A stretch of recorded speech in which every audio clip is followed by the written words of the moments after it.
Ya están nuestros compañeros ahí. Saludo con mucho gusto a Guadalupe Correa. Guadalupe, buenas tardes. Chun, chun, chun, Julio, Guadalupe. Julio, ¿cómo estás? Muy buenas tardes. Aquí un placer estar con ustedes aquí en el estado de Chiapas. Muy contenta Ándale, de estar aquí. ándale, qué bueno, Guadalupe. Muy bien, mucho gusto. Ricardo Ravelo, Mucho buenas tardes. Hola Julio, buenas Ricardo. tardes. Saludo a mis compañeros Guadalupe y Víctor Ronquillo, también al auditorio. Gracias. Víctor Ronquillo, buenas tardes. Hola, saludo a todos, ¿cómo están? Me da mucho gusto compartir con ustedes este espacio de reflexión y aquí estamos con mucho gusto.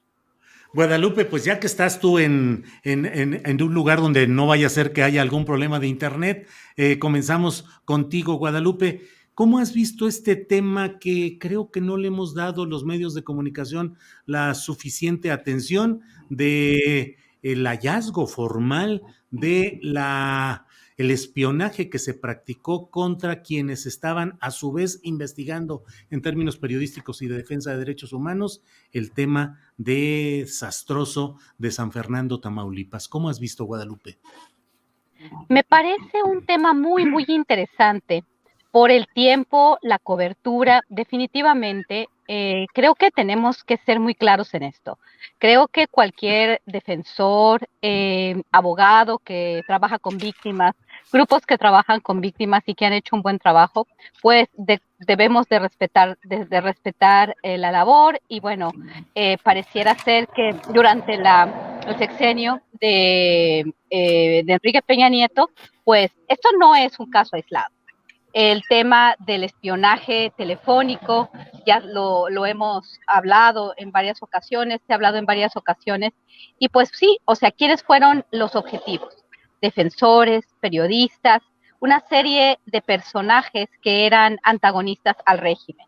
Se les investigó y bueno, parece no haber habido pues más acciones, ¿verdad? No sabemos qué hubiera pasado si el partido en el poder, si las personas en el poder hubieran continuado, pero aquí es una cuestión interesante.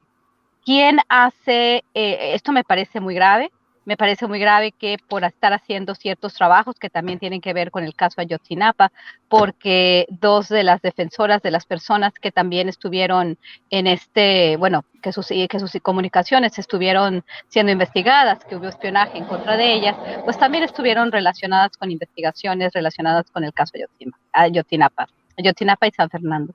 Lo que me llama la atención, y esto es importante destacar, es el tema del lenguaje, de la utilización de otros casos también, y que pareciera ser que este reportaje de Mary Beth Sheridan, del Washington Post, está utilizado también de cierta manera para no dejarnos ver bien o dejarle ver bien a la opinión pública de qué se trata, cuándo fue esto y cómo de alguna forma y bueno, se ha dado en el discurso, en la discusión sobre el caso, un debate sobre, son iguales, ¿no? El gobierno de México, la CEIDO, la Procuraduría Federal de la República, de alguna forma, pues mantiene a algunas de estas personas que estuvieron en este momento sin mayor información y obviamente también como un golpeteo, como lo suele hacer el Washington Post en este momento con organizaciones también antagonistas al régimen que se han dedicado en cierta forma a defender derechos humanos, pero al mismo tiempo con un financiamiento extranjero a desestabilizar gobiernos. No estoy de ninguna manera defendiendo el espionaje a estas defensoras de ninguna forma, pero sí me parece interesante la cobertura, ¿no? Y bueno, de cuando uno lee esta nota, que fue la nota que destapó este escándalo, pues se hace también referencia al foro consultivo y en la problemática del CIDE, donde vemos realmente pues dos grupos pues peleando por el poder de alguna forma, y bueno, sí una animadversión de la Fiscalía General de la República con un grupo que, de acuerdo a las investigaciones que tenemos, parece ser que cometieron fallas graves y actos de corrupción.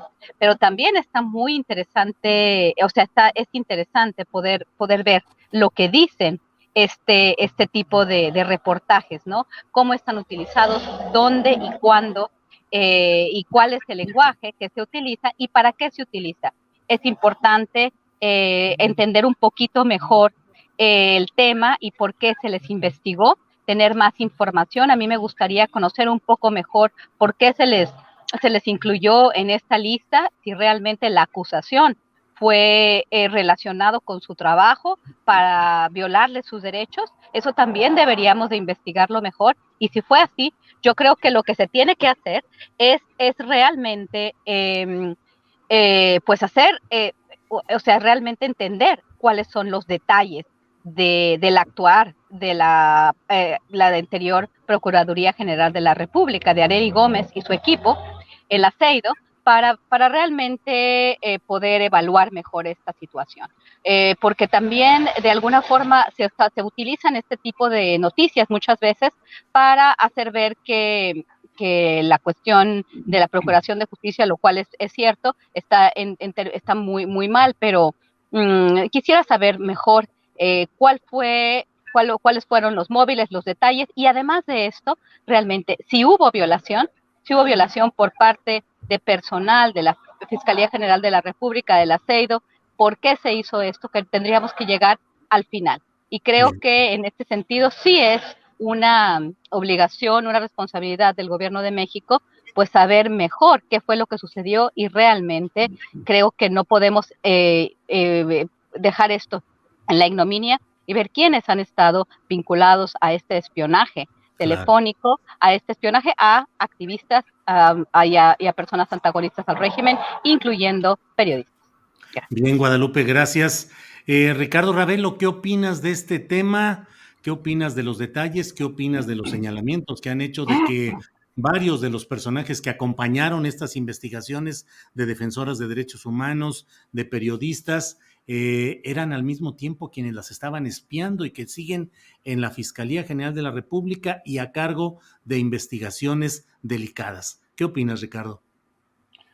Es muy lamentable, Julio, coincido con lo que planteó Guadalupe. Es un caso que se ha mantenido, digamos, impune. Las investigaciones no están concluidas. Se conocen detalles de cómo se realizaba el espionaje, pero no hay castigo, no se aplica la ley como ha ocurrido siempre en estos casos. Llama mucho la atención esta suerte de libertinaje que hay en México, que ha habido históricamente, para llevar a cabo prácticas de espionaje telefónico a activistas sociales, abogados que defienden causas, digamos, vinculadas a injusticias como lo de Ayotzinapa, entre otros, y a periodistas, ¿no? Esto lo sabemos, o sea, sabemos que el Estado espía a periodistas, sobre todo porque siempre se ha considerado que la prensa libre es un peligro político. Pero es una práctica que lamentablemente sí se sigue haciendo. La vez anterior que tocamos el tema, yo comentaba que esto había caído en un libertinaje y que no se mantenía totalmente impune la práctica de espiar, porque incluso las empresas de seguridad privada que ofrecen servicios de seguridad privada tienen en su portafolio de actividades las escuchas telefónicas y cobran una suma por llevar a cabo tareas de espionaje, ¿no? Obviamente el caso de este software que se utilizó, el Pegasus, pues bueno, llama la atención, por ejemplo, las respuestas que dio en su momento la empresa NSO Group, que es la que diseñó este software para espiar, específicamente para venderlo a gobiernos que llevan tareas de investigación contra terroristas, contra el crimen organizado. Pues dice, bueno, nosotros investigamos el historial de los gobiernos en materia de derechos humanos y en función de eso decidimos si vendemos o no el software. En realidad, bueno, creo que se equivocaron en el caso mexicano porque un instrumento que se ha utilizado en el mundo, en efecto, para perseguir, para investigar cuestiones de crimen organizado, pues realmente está vinculado a tareas comunes y corrientes de espionaje en México que ha realizado la Procuraduría General de la República, particularmente la Aceido, pero también lo han utilizado otras instancias, ¿no? Lamentablemente, insisto, es un caso que esperemos se aclare, esperemos llegue a buen puerto y haya castigo a los responsables de quienes llevaron a cabo estas prácticas, aunque bueno, tengo mis dudas de que realmente esto pueda ocurrir. Creo que todo va a depender de la presión que hagamos como periodistas, de la presión internacional que pueda existir en este caso, para que realmente se abra un expediente amplio y se castigue a los responsables de estas tareas de espionaje. Bien, Ricardo, gracias. Víctor Ronquillo, tu opinión sobre este tema, por favor. ¿Cómo ves las demandas en sí, el contexto de una Fiscalía General de la República que se dice todavía que sostiene a muchos de esos espías y distorsionadores en su plantilla de trabajo? ¿Qué opinas? Y eventualmente lo que también menciona Guadalupe, ¿cuáles son a veces los intereses o las intenciones de algunas organizaciones en este tipo de denuncias? ¿Qué opinas, Víctor? Sí, bueno, partiré de lo que son hechos concretos, ¿no? Y los hechos concretos nos hablan de la enorme vulnerabilidad que sufrimos los periodistas que actuamos pues de una manera independiente. No hay la menor duda de que esta vulnerabilidad es extrema. Y así como en muchas ocasiones pues somos investigados, formamos parte de los expedientes en casos como ocurre con Marcela Turati de San Fernando. Bueno, también así muchos otros periodistas han sufrido lo que podemos considerar agresiones, violaciones a sus derechos y pues este asunto que parece no estar relacionado con la violencia contra los periodistas, sin duda lo está de manera determinante, porque al final de cuentas habla de la vulnerabilidad. Ese es un primer aspecto que yo quisiera señalar. Lo otro está relacionado con el tema de por qué estas tres personas de manera concreta, Marcela Turati, Ana Lorena Delgadillo, directora de la Fundación para la Justicia, y la antropóloga Marcela Doretti, de este grupo de antropólogos argentinos, pues eran las personas que eran víctimas de este espionaje. Pues sin duda, porque estas tres personas son capaces, además trabajando de manera aliada, porque así ocurre y así se da. Los periodistas independientes trabajamos de manera aliada con las organizaciones que nos abren la puerta a la información, que nos permiten acceder a los testimonios de las personas que son víctimas de violaciones, a sus derechos, a sus familiares, y sin duda la otra Marcela Doretti, pues muy importante, porque ella daría, Mercedes Doretti, perdón, daría una información fundamental en términos de lo que podemos considerar la concreción científica de los hechos. Obviamente, esto alertó a muchas personas al interior de la entonces Procuraduría General de la República, ¿no?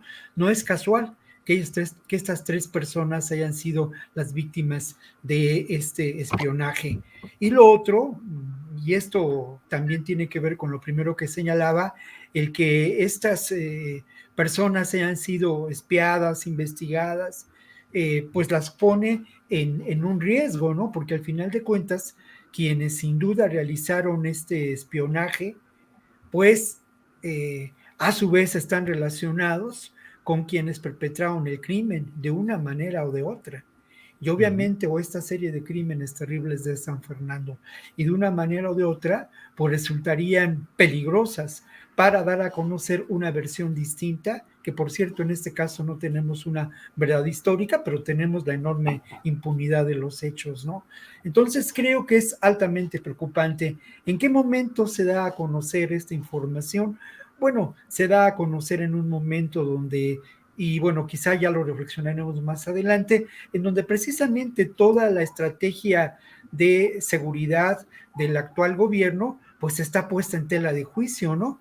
De manera muy, muy grave con los hechos de Zacatecas y en un contexto que también cuando sea el momento yo referiré, pero no hay duda de que esta situación es verdaderamente grave y que tiene que ver con las condiciones en que en muchas ocasiones realizamos el periodismo, los que somos periodistas independientes. Es mucho más grave para aquellos que se encuentran en el interior del país y que no tienen el prestigio, el nombre, el trabajo, ¿no?, que puede tener Marcela Turati. Esas personas trabajan en la mayor indefensión posible. Ahora, otro tema que es muy importante y que lo decía Marcela en una entrevista realizada el día de ayer, pues tiene que ver con preguntarse quiénes son esas personas y si no siguen siendo parte de el personal de la Fiscalía General de la República. Yo me temo que sí, que siguen siendo parte de lo que yo he considerado esta maquinaria burocrática, corrupta, criminal que conforma la actual Fiscalía General de la República. Sin duda estos procedimientos, estos mecanismos y quienes los llevan a cabo siguen actuando al interior de la Fiscalía General de la República, Julio. Bien, Víctor, gracias. Guadalupe Correa, ¿tú te has sentido espiada, investigada, perseguida, vigilada en tus diversas actividades como investigadora y académica?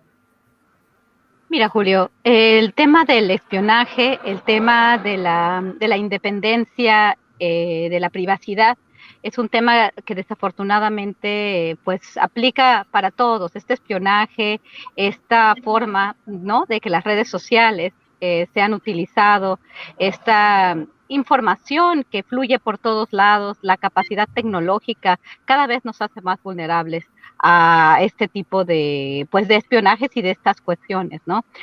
Por un error es un gobierno espía, pero también un gobierno inepto, ¿no? La cuestión de lo que sucedió en la administración pasada y el hecho de que se haya podido ver a la luz pública este espionaje, pues nos dice qué tan inepto era la administración para hacer lo que muchas otras administraciones han hecho.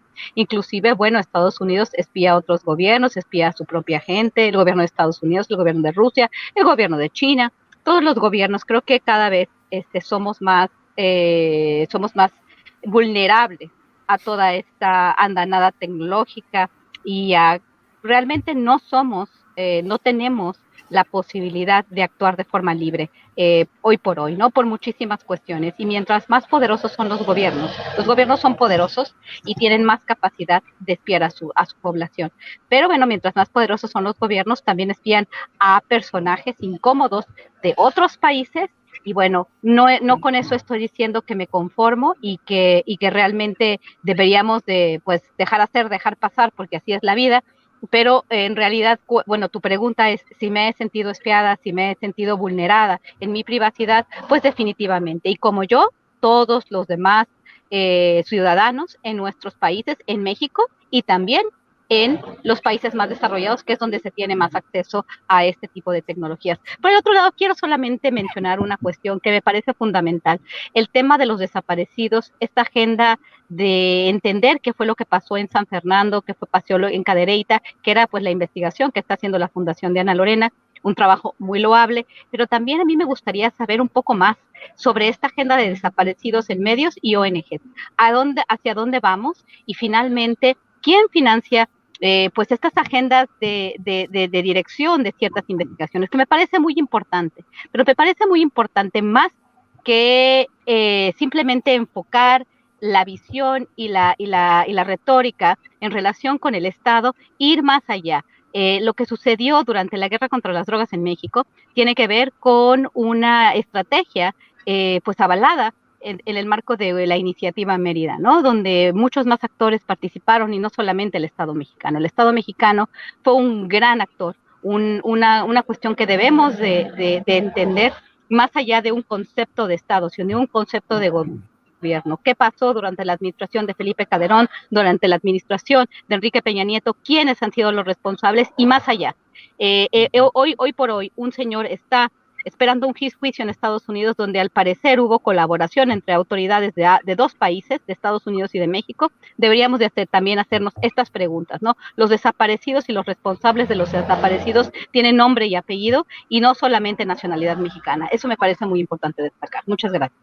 Guadalupe, nada más para precisar, percibo como que puede haber o puedes tener tú alguna sospecha o suspicacia respecto a los móviles de algunas de las organizaciones no gubernamentales que, por ejemplo, en este caso están denunciando los hechos de espionaje.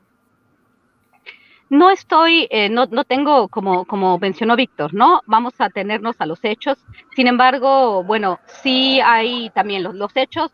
Hay algunas organizaciones, su financiamiento se puede revisar, las fundaciones, las fundaciones de siempre, la Fundación MacArthur, Fundación Open Society, vinculadas a, bueno, estas otras grandes, no nada más fundaciones, sino agencias estadounidenses, USAID, Departamento de Estado de Estados Unidos, han tenido pues un interés muy importante en destapar ciertos escándalos que tienen que ver con desapariciones, también en medios de comunicación y organizaciones de la sociedad civil. Pero me parece limitado el análisis, me parece muy enfocado en la cuestión del Estado como el principal motor de lo que ha sucedido, lo cual es totalmente entendible.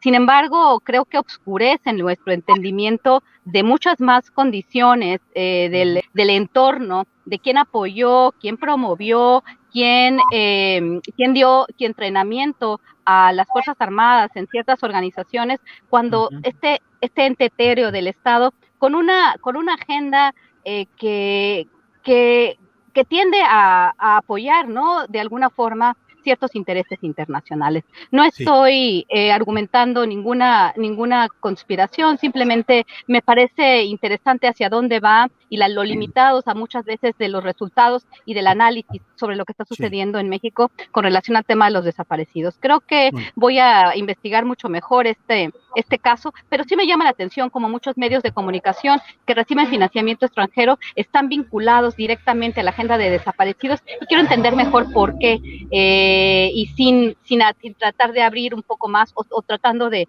enfocar esta cuestión a fue el Estado, al argumento de fue el Estado. Muchas gracias. Muy bien, gracias Guadalupe. Ricardo Ravelo, ¿qué es peor? Digo, en primer lugar te pregunto, ¿tú te has sentido vigilado, espiado, investigado, amagado, por un lado? Y por otro, ¿qué es peor para el ejercicio de la investigación periodística? ¿Este espionaje ya casi institucionalizado o la cooptación por la vía económica que pretenden ejercer comprando plumas, comprando teclas para que salga o no salga determinada información, o la falta de espacios adecuados para poder difundir las investigaciones? Por favor, Ricardo. Bueno, respondería primero. Sí he sido espiado, amenazado, seguido en mis actividades. Es decir, lo que he observado es que, por ejemplo, mis correos electrónicos han sido vulnerados, mis llamadas telefónicas también. Es decir, cuando he tenido oportunidad de platicar con algunas fuentes, bueno, pues hay mucha interferencia, veo que, y evidentemente me han confirmado que, bueno, los teléfonos siempre han estado intervenidos. Pero bueno, esto lo he tomado con mucha apertura, con mucha madurez, incomoda, por supuesto, porque pues uno se siente permanentemente observado. Pero un día platicando con don Julio Scherer, cuya historia conocemos de cómo era espiado también, él decía, pero no se preocupe, don Ricardo, nuestro trabajo es público. Siempre nos van a espiar, siempre nos van a escuchar, pero nuestro trabajo es público, o sea, no estamos escondiendo nada, ¿no? Eso pues me dio mucha tranquilidad en ese sentido, pero por otro lado también sentía un poco de temor precisamente cuando realizaba algunas tareas de investigación delicadas, particularmente estas cuestiones de vínculos políticos con el crimen. Pues bueno, siempre temía que, bueno, se descubrieran quiénes eran las fuentes que informaban, que les pasara algo a ellos, incluso a mí. Es decir, porque finalmente, antes de que los reportajes se publicaran, pues ya sabían por dónde iban las cosas, ¿no? Entonces, pues todo esto, de alguna manera también al tiempo, lo he tomado como gajes del oficio,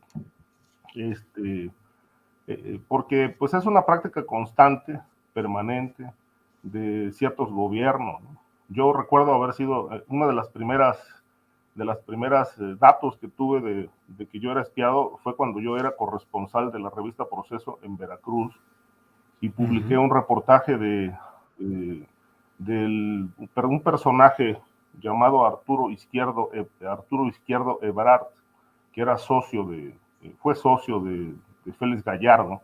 Este empresario encabezaba la lista de los empresarios que iban a financiar la campaña de Patricio Chirinos al gobierno de Veracruz.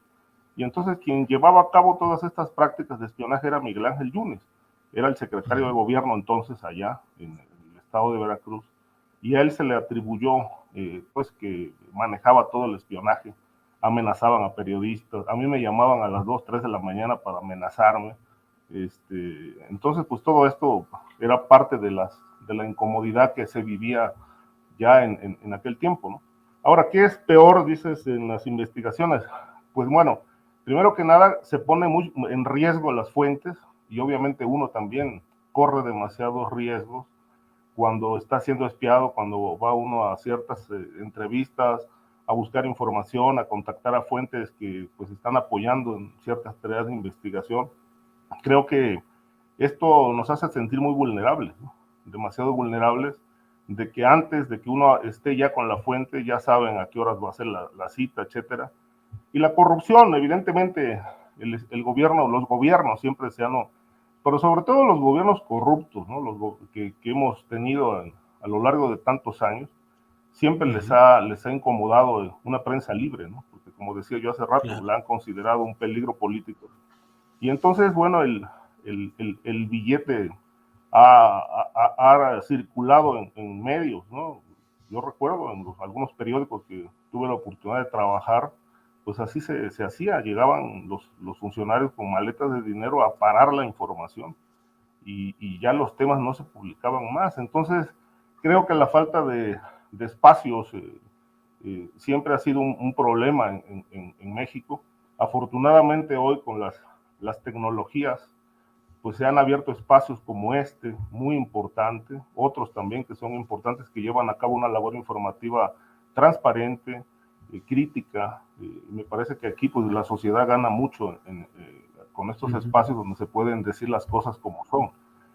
No en todos los medios, evidentemente, ¿no? Esto es posible, la libertad con la que podemos hablar en este espacio contigo es verdaderamente un privilegio, porque siempre hemos vivido mucha censura en distintos medios de comunicación.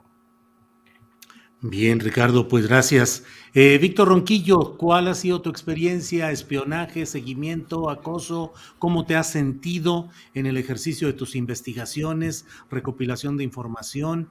¿Cómo ves todo este tema, Víctor? Bueno, lo primero que habría que decir es que yo he sido muy, muy abierto en mi trabajo, ¿no?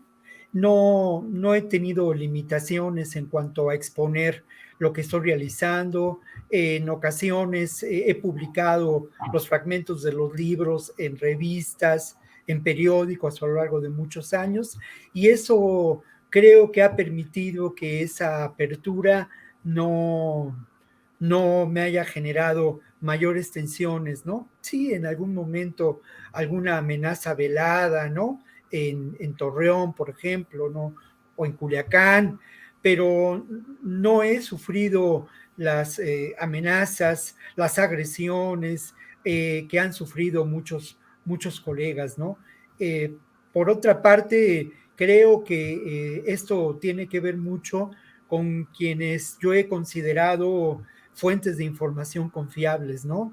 Yo no soy amigo de judiciales, no soy amigo de comandantes del ejército, nunca he tenido acceso a un expediente privilegiado de la Secretaría de Gobernación, ningún funcionario me ha puesto sobre mi escritorio un expediente para que yo lo trabaje, lo maneje, ¿no? Mi trabajo ha sido con mucha modestia, como un reportero más, y sí lo reconozco, y eso ha sido fundamental para mí, una alianza orgánica, de verdadera vinculación, incluso muy cercana, yo me atrevería a decir que hasta amorosa, con muchas de las organizaciones defensoras de derechos humanos de este país, ¿no?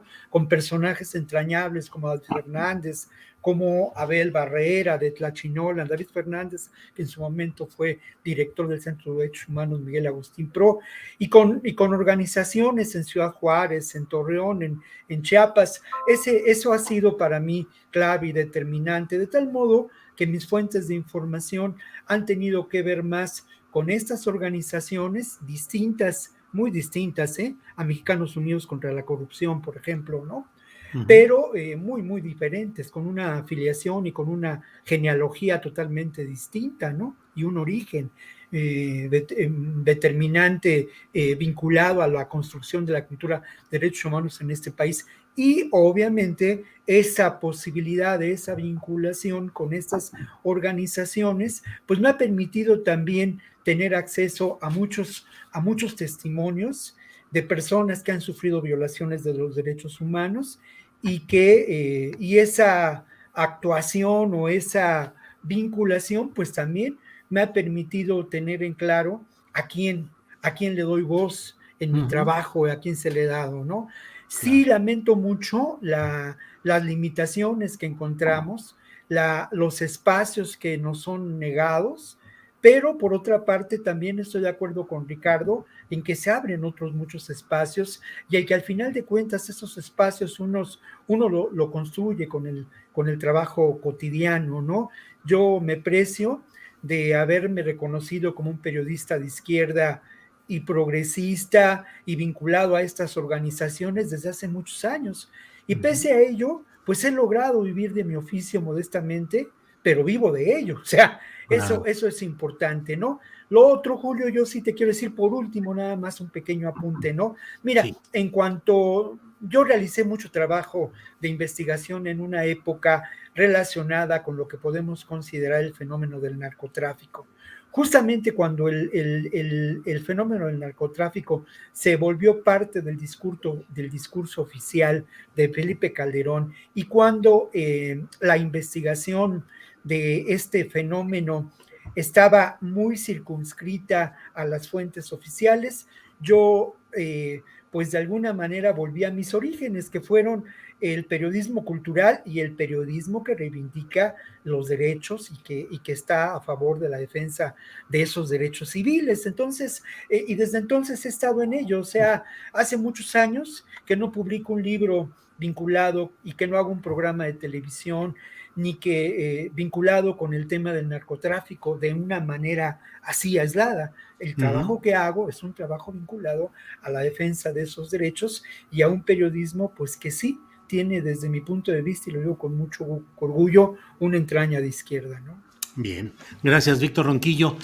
Guadalupe Correa Cabrera, hoy el presidente de la República terminó una gira por Zacatecas, fueron 2 días, y en esa gira anunció pues un despliegue, creo que el más cuantioso, casi 4,000 elementos entre miembros del Ejército y de la Guardia Nacional, que para efectos reales pues son lo mismo, digamos, o al menos eso me parece, pues en un esfuerzo muy importante para tratar de frenar ahí los hechos delictivos tan graves que se han sucedido en las últimas semanas y que en realidad Zacatecas ha estado durante mucho tiempo con esos fenómenos. El gobernador panista de Aguascalientes, donde está el presidente de la República ahora, le dijo, bueno, está bien, nomás que luego se puede venir el fenómeno cucaracha, es decir, que aprietas en un estado y los delincuentes se van a los estados vecinos en lo que se calman las cosas. ¿Qué opinas de esa táctica del envío masivo de estas fuerzas y de esa estrategia pues de combate al narco y al crimen organizado, Guadalupe? Sí, es una cuestión muy complicada, muy, muy complicada. El tema de Zacatecas nos ha realmente abierto los ojos a una realidad que no nos imaginábamos, o por lo menos que yo creo que el gobierno de México no imaginaba, dependiendo de su estrategia, que muchos le dicen de abrazos y no balazos. Creo que el gobierno mexicano trató de de detener esta avanzada, esta continuada militarización en el sentido de desplegar a las Fuerzas Armadas para controlar territorios como se hizo en los dos sexenios anteriores. Sin embargo, el caso de Zacatecas, el caso de Fresnillo, de la ciudad de Zacatecas, de todo el estado, ha sido muy complicado. Aparentemente esto se trata de una lucha por la plaza, por las plazas principales, la plaza de Zacatecas, la plaza de Fresnillo en particular. El tipo de tácticas que se han utilizado son de una brutalidad que no nos deja, o que probablemente no le deja al gobierno mexicano ninguna otra opción. Es muy complicado decir esto. En realidad todos quisiéramos este lema, ¿no? De estos académicos y de una serie de personajes de la sociedad civil de seguridad sin guerra, alto a la militarización, pero desafortunadamente esto se ha dejado esto ha llegado a un punto en el cual tenemos paramilitarismo criminal operando en diferentes partes del territorio y no estamos entendiendo qué está sucediendo. En realidad, supuestamente esto tiene que ver con una lucha entre el cartel Jalisco Nueva Generación y el cartel de Sinaloa por la lucha de plazas, principalmente la de Fresnillo, muy importantes para la conexión entre cargamento que viene desde el estado de Jalisco, también todo lo que viene por la parte más al sur y bueno, su redireccionamiento hacia la ciudad hasta Ciudad Juárez, el estado de Coahuila y el estado de Tamaulipas para la parte de Matamoros y Reynosa. Esto pareciera ser así si nos cernimos a lo que todo apunta, pero el tema de la brutalidad, el tema de las tácticas, de la utilización de armamento, estos hasta crucifixiones y toda la dinámica que ya vivimos, por ejemplo, en el caso de Tamaulipas, esto me recuerda bastante a lo que vivimos en el caso de Tamaulipas, a lo que se está viviendo en Michoacán y en Guerrero, pues creo que no hay otra opción. Yo creo que los habitantes de estas ciudades de Bespecillo, yo creo que como muchos de los que hicimos trabajo de campo, ¿no? Que entendemos bien cómo funcionan estas cosas y lo que pide la población que está acechada día a día por estos criminales paramilitares que llegan en momentos y en dinámicas que no corresponden a lo que nos imaginaríamos cuando se trataría de dos grupos que estarían dedicadas simplemente al tráfico de drogas. Aquí tenemos algo más que tenemos que entender un poco mejor, pues, pero no creo que quede de otra. Hablando con la población, con periodistas que están cubriendo ahorita este espacio, creo que no hay otra manera de decir abrazos, no balazos, seguridad sin guerra, cuando tenemos grupos paramilitares operando en estos territorios. Creo que también se debería de pensar en incrementar o en evolucionar los sistemas de inteligencia para no desplegar a las Fuerzas Armadas como se ha desplegado en un círculo vicioso que pues no nos deja descansar y que ha significado cientos de miles de muertos y decenas de miles de desaparecidos. Gracias, Bien, es muy Guadalupe. complicado. Gracias, Guadalupe. El tiempo se nos va, Ricardo, y está este tema de Zacatecas, desde luego, y está también el tema de el acuerdo que ha publicado el presidente de la República declarando ciertos rubros de infraestructura, de proyectos, de obras como sujetos de interés público o de seguridad nacional. ¿Qué opinas, Ricardo, de cualquiera de los dos temas o de los dos, como tú los quieras abordar, Ricardo? Mira, la decisión de lanzar al ejército a Zacatecas o a la Guardia Nacional para intentar frenar la violencia me parece que no va a tener ningún resultado si los militares no pueden disparar, si no pueden realizar operativos, si no pueden realmente llevar a cabo una investigación a fondo para limpiar ese territorio que, como lo dijo Guadalupe, lleva muchos años feudalizado por el crimen organizado. Me parece que se está dejando de lado lo más importante. O sea, no se trata de hacer operativos como los que ya se vivieron en México en la época de Calderón, que nada más multiplicaron la violencia. Me parece que lo que está faltando es verdaderamente una estrategia, primero que nada, enfocada a desactivar el patrimonio del crimen organizado que se ha construido en Zacatecas, investigar los vínculos políticos, la corrupción institucional, los vínculos empresariales, el golpear el nervio financiero que alimenta toda esta violencia. Esas son verdaderamente causas importantes que por desgracia no se están llevando a cabo. La multiplicada presencia militar sin un aparato detrás que investigue a fondo todas estas relaciones, incluidas las políticas, yo creo que no tiene ningún sentido para efectos de pacificar un territorio que lleva años tomado por el crimen organizado. Como ya lo señaló también Guadalupe, bueno, ahí hay una guerra.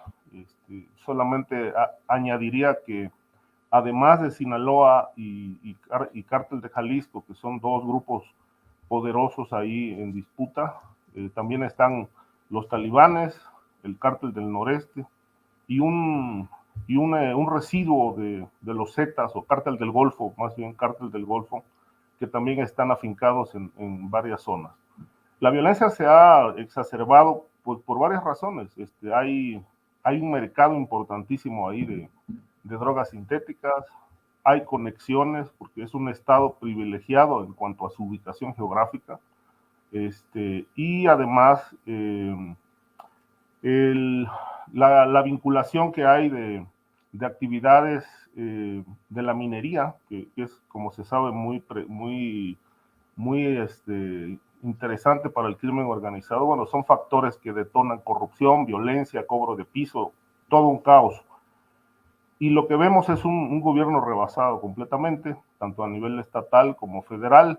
Vamos a ver si esta presencia de más de 4,000 elementos en la entidad, pues puede por lo menos detener un poco esta violencia tan ¿qué te diré? Tan atroz, tan difícil de calificar. Más bien diría que es algo que se ha ido complicando y ha caído en una verdadera crisis que han afectado pues, a cientos y cientos de familias que por desgracia se han desplazado hacia otros estados. Por lo que respecta al decreto, pues mira, llama la atención. Ricardo, ¿quieres abordarlo así o lo dejamos para una siguiente ronda? La siguiente. Bien, de acuerdo. Órale, Ricardo. Sí, gracias. Víctor y Guadalupe, dejamos para una segunda ronda el tema específico del acuerdo presidencial. Pero Víctor Ronquillo, sobre este tema de Zacatecas, ¿cuál es tu punto de vista, por favor? Bueno, yo creo que lamentablemente este despliegue militar, como lo señalaba Ricardo, recuerda los despliegues militares que se realizaron en la época de Felipe Calderón, en la época de Peña Nieto, y que eran una medida, entre comillas, desesperada para tratar de sofocar terribles incendios, ¿no? Lamentablemente, creo que tendríamos que reconocer que esta realidad está generando un clima de tensión política muy grave. Y esto lo digo porque habría que darle contexto a lo que está ocurriendo en Zacatecas y a la violencia que se está gestando en el país. Este contexto tiene que ver con hechos que están ahí y que sobre los que hemos también nosotros reflexionado, discutido, sobre lo que se ha informado, ¿no? Hay dos elementos que yo quisiera poner sobre la mesa. Uno de ellos tiene que ver con la demanda del gobierno mexicano en contra de los fabricantes de armas, ¿no? Obviamente esto implica mucho dinero, muchos intereses, es una demanda sin precedentes, es una demanda que se encuentra en este momento en otra etapa, tiene el gobierno mexicano hasta el próximo 31 de diciembre para presentar elementos que rebatan a su vez lo presentado por los fabricantes de armas, considerando que no tiene el gobierno mexicano jurisdicción y que es una responsabilidad del gobierno mexicano la catástrofe humanitaria que sufrimos. Lo dicen de otra manera, por supuesto, ¿no? Y el otro elemento que también hay que mencionar es que sin duda hace una semana escasa, pues la presencia de López Obrador en Washington, en esta reunión de presidentes, más allá de lo protocolario, tuvo un efecto político significativo en términos de proponer ideas en lo comercial o en lo empresarial o en los negocios, en lo económico es la palabra adecuada, en temas como la migración y como la seguridad interesantes, ¿no? Ideas que son diferentes a las que se han manejado comúnmente en la relación de México con Estados Unidos y Canadá. Obviamente, esto afecta intereses muy grandes. Justamente el día que se llevaba a cabo esta relación, o un día antes, fue detenida la esposa del Mencho. Además, una captura que sin duda pudo haberse llevado a cabo en cualquier otro momento, ¿no? Y justamente la mañana en que se llevó a cabo, digamos, el día siguiente de que se llevó a cabo la reunión, pues nos despertamos con los colgados en un municipio de Zacatecas. Todo esto a mí me hace pensar que tenemos que mirar el asunto de la inseguridad y la violencia desde una perspectiva distinta, que aquí lo hemos referido en muchas ocasiones, ¿no? Una perspectiva que tiene que ver, sin duda, con una nueva versión de un capitalismo que algunos teóricos llaman de saqueo, ¿no? Como Antonio Sivecki, o que otros teóricos llaman como el capitalismo neoliberal. Y me parece a mí que esta reflexión y que esta consideración tendría que llevarnos también a cómo existen, y también lo hemos mencionado en otras ocasiones, existen en diferentes entidades de nuestro país lo que podemos considerar poderes, suprapoderes, donde se ligan el poder político, el poder criminal y el poder empresarial. Y que ese suprapoder, pues no es, digamos, un solo bloque, sino entra en contradicciones y hay conflictos. A mí me parece que más allá de pensar que se está disputando el territorio, la plaza, como se dice, hay intereses que están confrontados y que tienen que ver sin duda con esto que he mencionado y sin duda también con las particularidades de Zacatecas, geográficas, políticas y obviamente, ya lo mencionaba Ricardo con mucho tino, pues el negocio de la minería, ¿no? Que al final de cuentas, si uno revisa lo que puede significar esta guerra del neoliberal desde la perspectiva de lo que fue la famosa iniciativa Mérida o la Operación Colombia para controlar los recursos, para establecer la posibilidad de control de recursos naturales y de control social, pues uno entenderá de manera diferente esta realidad. En definitiva, y con eso concluyo, el despliegue del ejército es una medida desesperada, pero me parece que está lejos de desactivar a este suprapoder que se expresa en Zacatecas y que se expresa también en distintos ámbitos de nuestro país. Este suprapoder que tiene que ver sin duda con los más poderosos intereses que rigen la geopolítica de nuestro continente. Gracias, Víctor. En Guadalupe, pues llegamos a este tema, el tema de el acuerdo presidencial para declarar como susceptibles de tratarse como asuntos de interés público o de seguridad nacional ciertas obras de infraestructura. ¿Qué te parece en medio de la gran polémica en la cual ha habido quienes hasta han hablado de que es una especie de golpe de Estado? ¿Qué opinas, Guadalupe?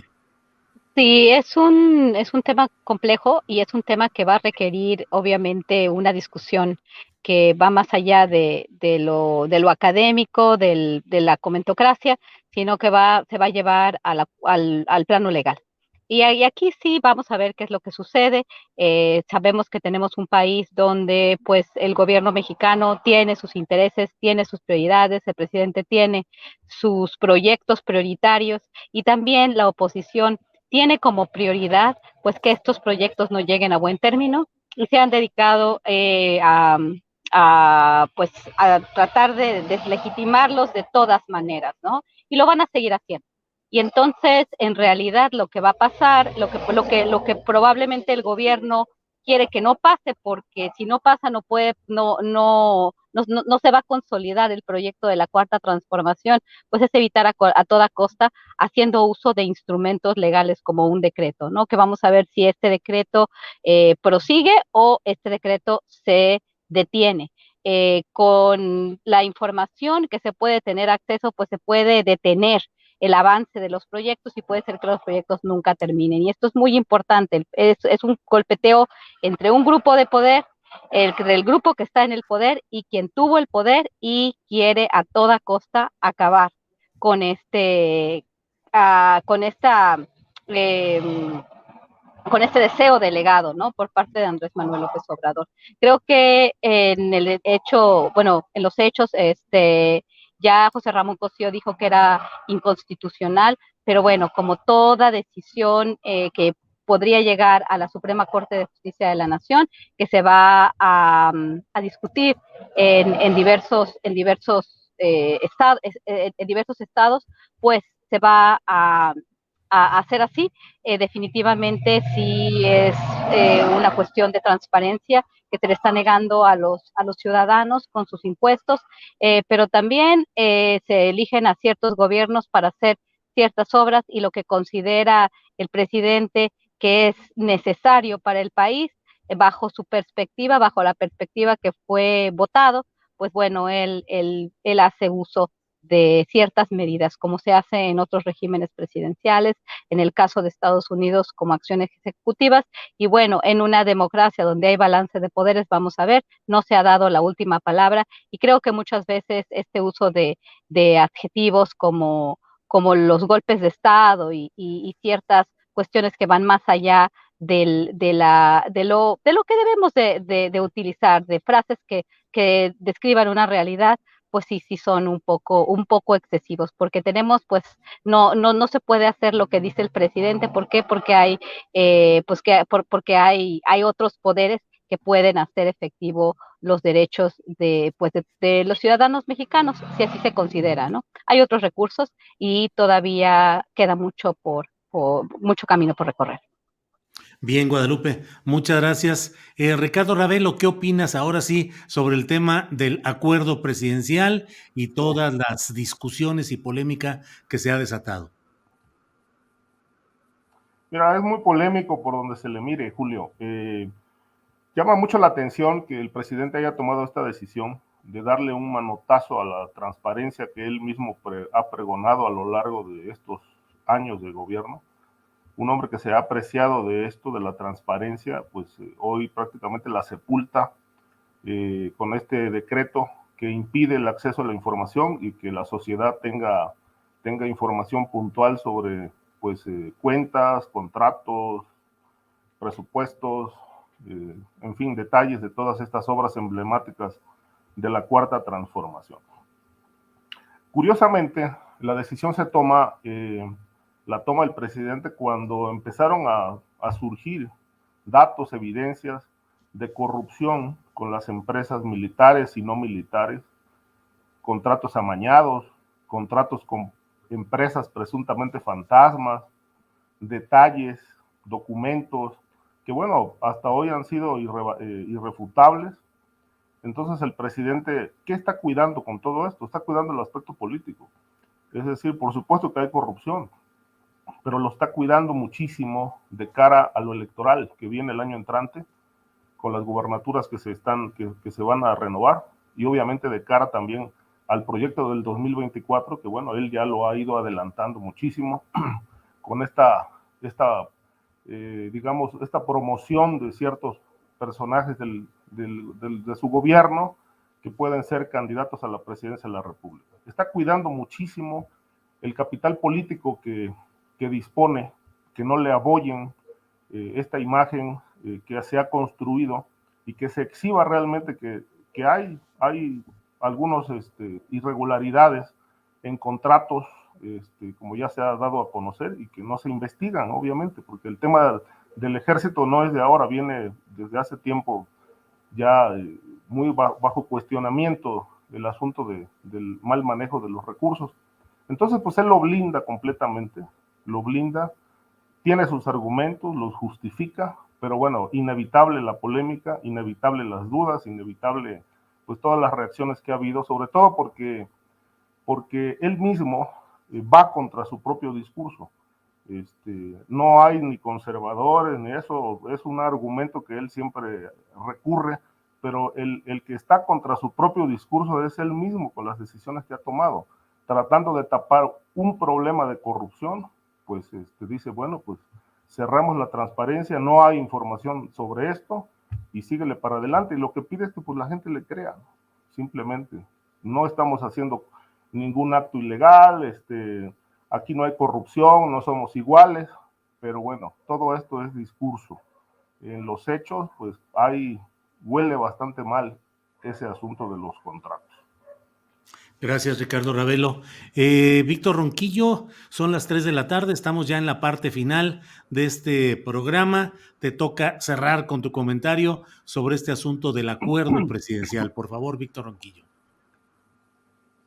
Tu micrófono, Víctor. Perdón, ya está, Adelante. es que no me lo habían habilitado allá ustedes. Pero bueno, sí. mira, híjole, de verdad, yo no veo por ninguna parte que se dé un manotazo a la transparencia. Tampoco veo de ninguna manera que se dé marcha atrás a todo un discurso de no corrupción. Yo, pues sí he reconocido mi simpatía con algunas posiciones de López Obrador. Lo considero un personaje honesto. Considero que el hombre sí tiene un imperativo ético y que desde ese imperativo ético ejerce su actividad política, ¿no? Creo que este acuerdo, desde mi punto de vista y leyéndolo con cuidado esta mañana, no concita estos elementos, ¿no? De enorme estridencia que han usado diferentes sesudos analistas, ¿no? Yo escuchaba ahora a algunos colegas, híjole, mano, híjole, pues no cabe duda que en el fondo de todo valdría la pena que revisáramos los documentos, que revisáramos, ahí hay un tema que no puedo desarrollar demasiado por la falta de tiempo, ¿no? Pero es interés público el corredor transísmico, es interés público el Tren Maya y el aeropuerto Felipe Ángeles, son asuntos de seguridad nacional. Me parece que sin duda son asuntos de interés público, de seguridad nacional, tendríamos que revisarlo y tendríamos que ir a la Ley de Seguridad Nacional. Pero en el fondo de todo, me parece, y ya lo mencionaba Guadalupe, lo que está en el debate es sin duda el que se esperaba como estrategia para frenar estas obras, una andanada de demandas, una andanada de amparos, una andanada de acciones quizá jurídicamente válidas de manera entrecomillada, pero realmente ilícitas y falsas. Y creo que lo que se buscó con este acuerdo fue una medida burocrática para evitar que esto se llevara a cabo, con una profunda contradicción, y habría que revisar de manera detallada, ¿no?, los elementos de este acuerdo. No es un acuerdo muy grande, son un par de cuartillas quizá, pero habría que revisarlo y ver cómo sí pone en duda algunos elementos importantes, y esto es parte de las lamentables contradicciones que se dan en una situación desesperada para llevar adelante estos proyectos y seguir adelante con lo que se busca de transformación en este país. Lo mismo ocurre con el problema de la seguridad y la militarización en ese terreno. En fin, daría para una discusión mucho más amplia, mi querido Julio, y pues ahí nos la guardamos para la siguiente, ¿no? Bueno, pues nos guardamos todo para la siguiente, sí, lo que quede. Guadalupe Correa, muchas gracias y buenas tardes por esta ocasión. Muchas gracias, muy buenas tardes, Julio, Víctor, Ricardo, un placer haber estado con ustedes el día de hoy. Muchísimas gracias. Gracias, Ricardo. Gracias y buenas tardes.